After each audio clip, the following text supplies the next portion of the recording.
What a shocker this turned out to be. Nottingham Forest have pulled off a surprise by signing midfielder Chinaza Nwosu, who's only 17 years old, from West Ham. And here's the twist: the move happened outside the official transfer window. Normally, once the deadline shuts, all we are left with are rumors, speculation, and maybe a few academy call-ups. But this time, something very different happened. Something that caught absolutely everyone by surprise. It's the sort of story that reminds us just how unpredictable football can be. West Ham had already been through a hectic transfer market before all this. They fought hard to keep hold of Lucas Paqueta, who was on the radar of several big clubs. But they couldn't stop Mohamed Kudus leaving for Tottenham. On top of that, on deadline day itself, they managed to bring in Igor Julio from Brighton on loan, while at the same time waving goodbye to Nayef Aguerd and Emerson Palmieri, who both headed off to Olympique de Marseille. It looked like that was the end of the story, that the summer business was done and dusted. But even after the market officially closed, the departure of Nwosu proved that there was still another twist left in the tale. And let's be clear, this lad isn't just any random academy player. Chinaza Nwosu had already been catching the eye of top clubs for quite some time. He's seen as the complete package in midfield, physically strong, intense in his pressing, intelligent in his reading of the game, and technically sharp enough to control play and pick out passes. Even West Ham themselves described him as having excellent technical ability and great athleticism. And it wasn't only inside the club where he was recognized. Just last year, when he was only 16, Manchester City had him on their radar. The English press were already talking about him as one of the brightest young talents to watch. Back then, West Ham managed to hold on to him by offering a scholarship deal, and journalists like John Cross from the Mirror were calling him one of the biggest prospects in the Hammers Academy. So this isn't a player who's come out of nowhere. His name has been around for a while, and that's why his exit now feels so heavy. People genuinely thought he'd make the step up into the first team sooner rather than later. His leaving at this point means West Ham have lost not just potential, but a symbol of the future many thought was on the way. Manager Graham Potter had clearly seen something special in him as well. During pre-season, he was invited to train with the senior squad.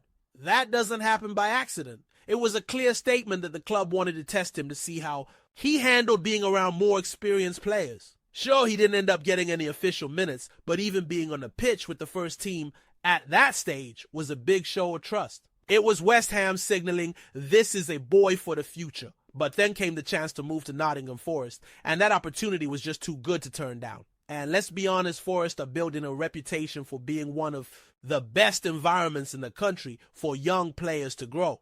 Just look at recent years. Brennan Johnson, Matty Cash, Ryan Yates, Ben and Brereton, Diaz, all players who came through and made their mark. The club have a proper project one where youngsters get real chances instead of just sitting on the bench. For a player like Nwosu that can make all the difference, giving him the platform to accelerate his career and show what he's capable of at the highest level. For West Ham, though, the frustration is obvious. Losing a player of this promise is never easy, but it feels even worse when it happens, right as the club are trying to rebuild under Graham Potter. This wasn't just about Nwosu the footballer, it was also about what he represented. The idea that West Ham could once again balance big money signings with genuine academy graduates stepping up. His departure makes that balance harder to strike. For the fans, it's the classic feeling of what if? What if he had stayed broken into the team and become the next big academy star? Now they'll never know, and that stings. For the player himself, though, this could be a career-defining moment. At just 17, he's already been chased by top clubs, spoken about in the media, and trained with a Premier League first team. Now he gets to take the next step at a club that actually puts trust in young players. If he develops, tactically sharpens his decision-making, and keeps building consistency, he could become that modern all-round midfielder everyone is looking for. Someone who can defend, create, and still push forward into attacking areas. That's a big future to look forward to. This move also shows us something bigger. English football is full of twists. It's not always about the headline transfers of superstars for massive fees. Sometimes it's the move of a teenager with potential that sparks the most debate and excitement. For Nottingham Forest, this is a calculated gamble that could pay off hugely in the years ahead. For West Ham, it's a bitter pill to swallow. losing a gem who could easily have become a symbol of the club's future. And for Chinaza Nwosu, it's the start of a new chapter 1, where he finally has the chance to prove that all the attention he's been getting was justified. At the end of the day, this whole story is yet another reminder of how the Premier League never stops surprising us. Even when the window is officially closed, there's always room for a deal that turns heads and gets people talking. And as anyone who follows football knows, sometimes it's these unexpected twists, the ones you never see coming, that go on to become the most memorable stories of the sport. Before we carry on, don't forget to like, comment, and subscribe to our channel. This is really important because it strengthens the Claret and Blue family, making our West Ham bigger and stronger every day. West Ham closed the transfer window in a way that left many supporters concerned. Deadline day was busy, but the moves were not necessarily encouraging. The only confirmed arrival was defender Igor Julio, signed on loan from Brighton after a battle with Crystal Palace. Meanwhile, several departures were confirmed, leaving gaps across key areas of the squad. The club did try to make other signings, such as Chelsea's Axel Disasi, but the player eventually backed out and chose not to move to East London. As a result, the overall balance turned out negative. Among those who left were young prospects, like Lewis Orford, as well as more experienced players such as Maxwell Cornet, Emerson Palmieri, and Naef Aguerd, who all departed permanently. Overall, it was considered a poor transfer window for the Hammers. The headline arrivals were Mateus Fernandes and El Hadji Malik Diouf, who caught some attention but did little to change the general perception of the squad's strength. Sungu too. Magassa was added to bolster the midfield, and goalkeeper Mads Hermansen to bring more stability at the back.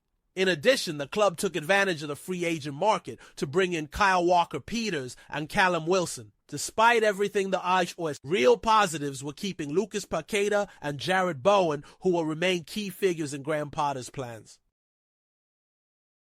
But the losses were many and significant. Carlos Soler returned to PSG after his loan spell. Mohamed Kudus joined Tottenham in a £55 million deal. Edson Alvarez was sent on loan to Fenerbahce, and Emerson left to play for Olympique de Marseille. In the end, the sense was that the squad came out of the summer weaker than it had entered.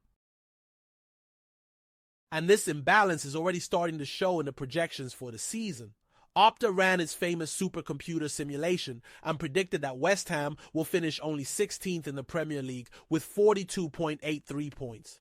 According to the forecast, Potter's side have a 26.22% chance of relegation. In other words, the fight to avoid the drop looks almost inevitable, even if the numbers suggest they will still finish above direct rivals such as Leeds, Wolves, Burnley, and Sunderland. To put it into perspective, Wolves are predicted to collect just 36.93 points with nearly a 50% chance of going down. Burnley are given a 50.82% risk, while Sunderland are seen as the most vulnerable with a 53.62% probability of returning to the Championship. This gives West Ham fans a slight sense of relief, but also shows that the club is dangerously close to the relegation zone. The truth is that the early fixtures have already raised warning signs. The team looked flat in their opening 2 games, and a 3-0 victory over Nottingham Forest was not enough to calm the doubts. Defeats against Sunderland and Chelsea remain fresh in the memory, showing that the squad may struggle to stay competitive over the course of the year. And when it comes to the attack, the concerns grow.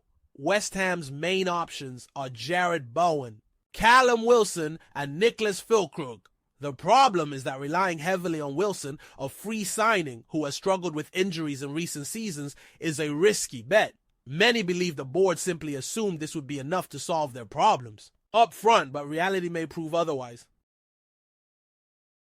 In the end, the conclusion is a harsh one. The supercomputer may even have been generous in placing West Ham 16th. The team are likely to survive only if they manage the bare minimum of consistency, and more importantly, if direct rivals fail in their own campaigns. In other words, survival may depend more on the weakness of others than on West Ham's own merits. This scenario is worrying because historically, clubs that drift through the Premier League believing they are safe often end up caught out. If West Ham do not react quickly, the season could turn into a constant fight against relegation. For a club that in recent years dreamed big, competed in Europe, and even lifted trophies, such a step backwards would be difficult to accept.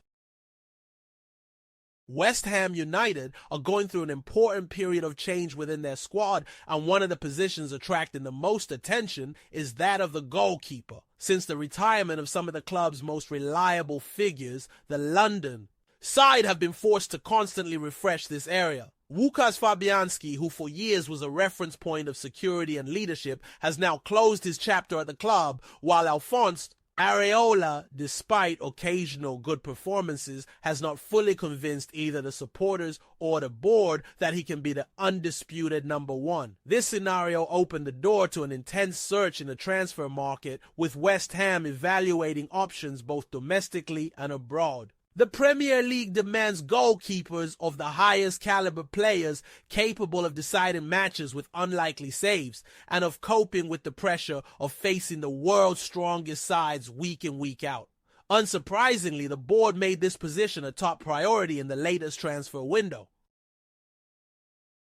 Among the names first studied was John Victor, the Botafogo goalkeeper, who had impressed in Brazil for his consistency and presence. Young, tall, and agile, John quickly drew strong interest, and West Ham even opened talks to try to secure his signing. Negotiations, however, stalled over financial details and conflicting priorities in the South American market, and eventually cooled down. Soon afterwards, attention shifted to Mads Hermansen of Leicester City. The Danish keeper, regarded as one of the most promising talents in the championship, already had a strong connection with members of West Ham's coaching staff, which made negotiations smoother. The deal was completed for around £20 million, a significant investment for a position where stability is expected over the long term. Hermansen arrived with the status of first choice, yet his early performances, including some heavy defeats, have already raised questions. Adapting to the unforgiving pace of the Premier League will be a tough test for the young shot-stopper. Meanwhile, among fans and pundits, alternative names have begun to emerge. And this is where David De Gea's profile becomes an intriguing and at the same time headline-grabbing option. At 34 years of age, De Gea is a goalkeeper who reached the top with Manchester United, won multiple domestic titles, and spent over a decade among the elite of European football. His career has been marked by consistency at the highest level, iconic saves, and the reputation of being one of the most reliable shot stoppers of his generation. Currently under contract with Fiorentina and Serie A, De Gea has enjoyed a strong revival in Italy, proving his value with clean sheets and decisive performances. Although he is not on the market as a free agent, the mere mention of his name linked to West Ham would spark curiosity and debate given his stature and the contrast with the club's current options. Of course, De Gea would arrive with far greater impact than Hermansen or John Victor, both in terms of reputation and expectations. His experience in English football, knowledge of the Premier League, and his aura as a former Manchester United icon would make him an immediate symbol of authority and security for the supporters. He knows the rhythm of the domestic leagues, the pressure of the terraces, and the intensity of British football at the highest level. West Ham know that the goalkeeper's role is crucial for any team aspiring to compete at the top. Just look at their rivals Alisson at Liverpool, Edison at Manchester City, Ramsdale at Arsenal. Each of them represents far more than shot stopping. They are symbols of confidence for their teams. If the Hammers truly wish to take the next step towards stability and the dream of lifting silverware again, they must solve this issue once and for all. While Hermansen strives to establish himself and Areola tries to fight back for his spot speculation around David De Gea would represent an exciting exercise of imagination. He is experienced, decorated, and still competitive. Precisely the sort of profile that fuels fan discussion and media attention. The possibility of such a move might be slim, but the rumor alone would be enough to electrify the fan base. After all, football has shown time and again that goalkeepers can become the face of a team's transformation. How many players have moved late in their careers only to redefine themselves at a new club? De Gea may not be on West Ham's official Shortlist, but his name lingers as the kind of story that ignites passion, debate, and the eternal hope of supporters dreaming of stability between the posts.